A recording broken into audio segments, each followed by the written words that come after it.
next question is, which is a common question that I get on my website quite a bit, is why is it so hard to change? You know, we start off with good intentions, and then I fall back into the same person. I don't believe in myself. Is this really possible?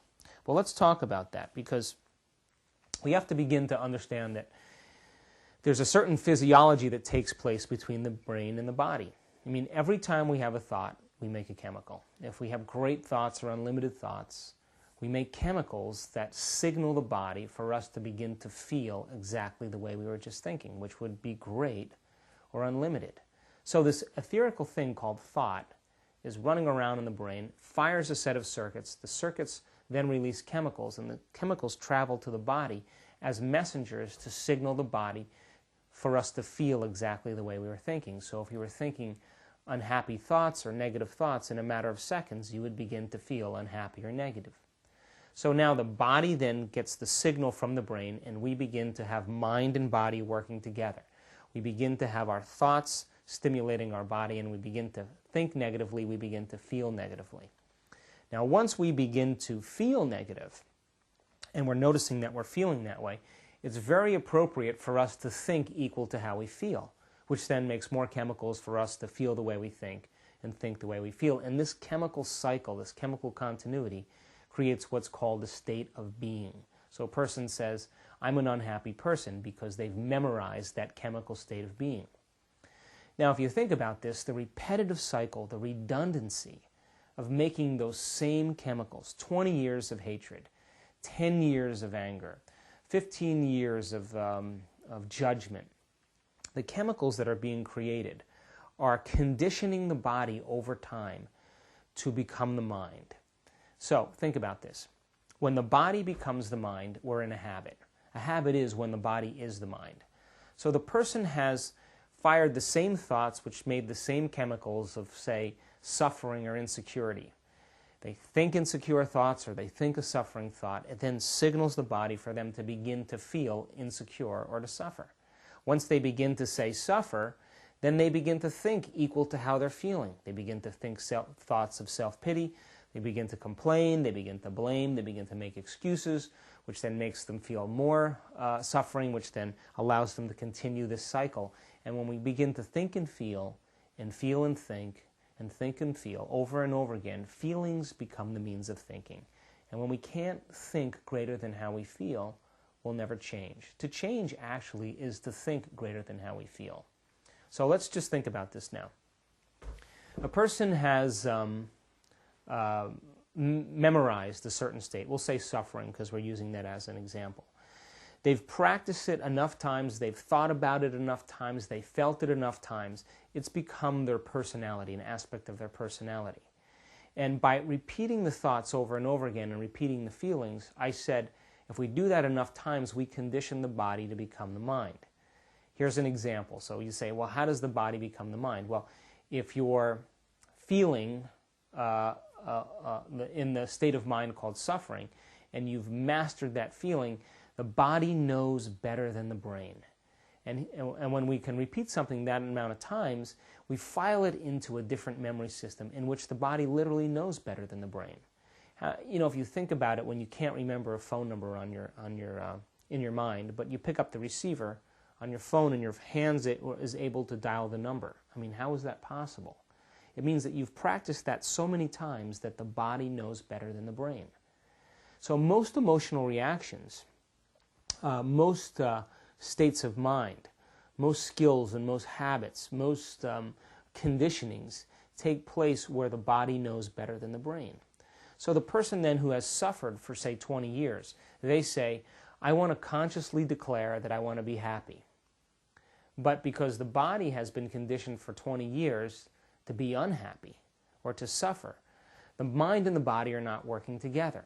So the body is the servant to the master.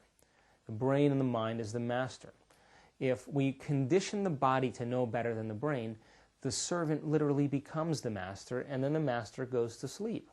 So now when we say we want to consciously, willfully declare happiness, the body, which has been conditioned to be unhappy, mind and body are working in opposition.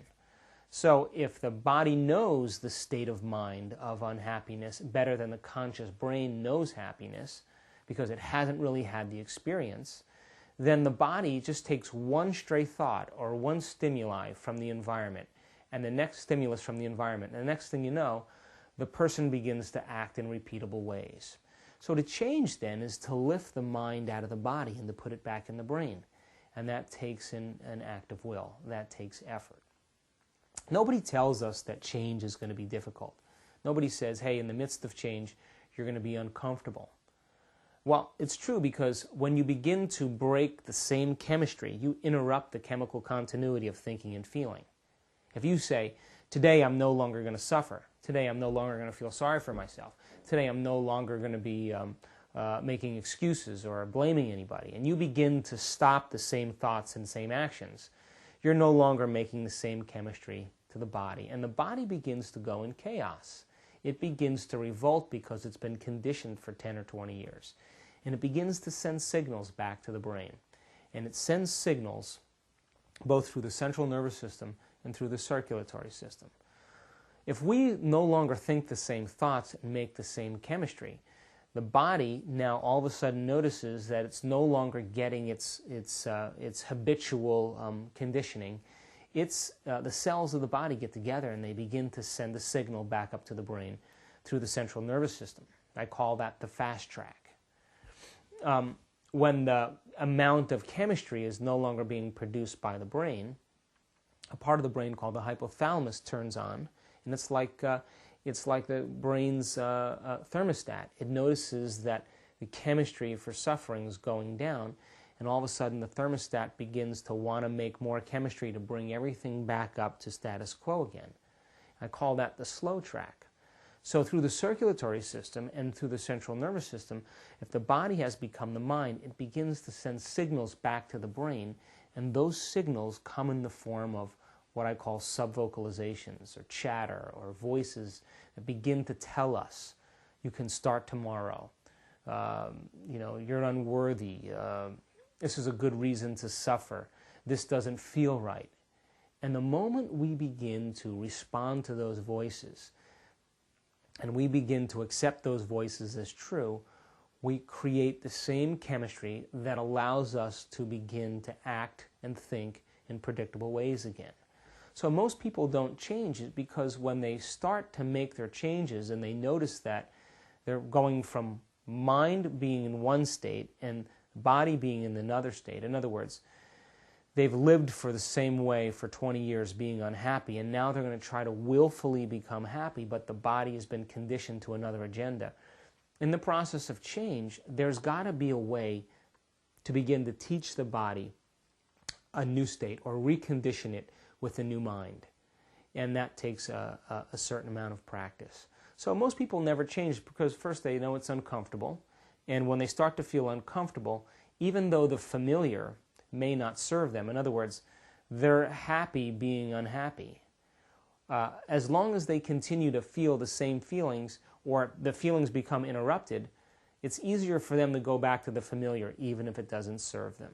So they've memorized the state and they move back to that same state of mind. What's the result of that? They make the same choices, they choose the same relationships, they have the same circumstances in their life, and they move back to that same chemical state again.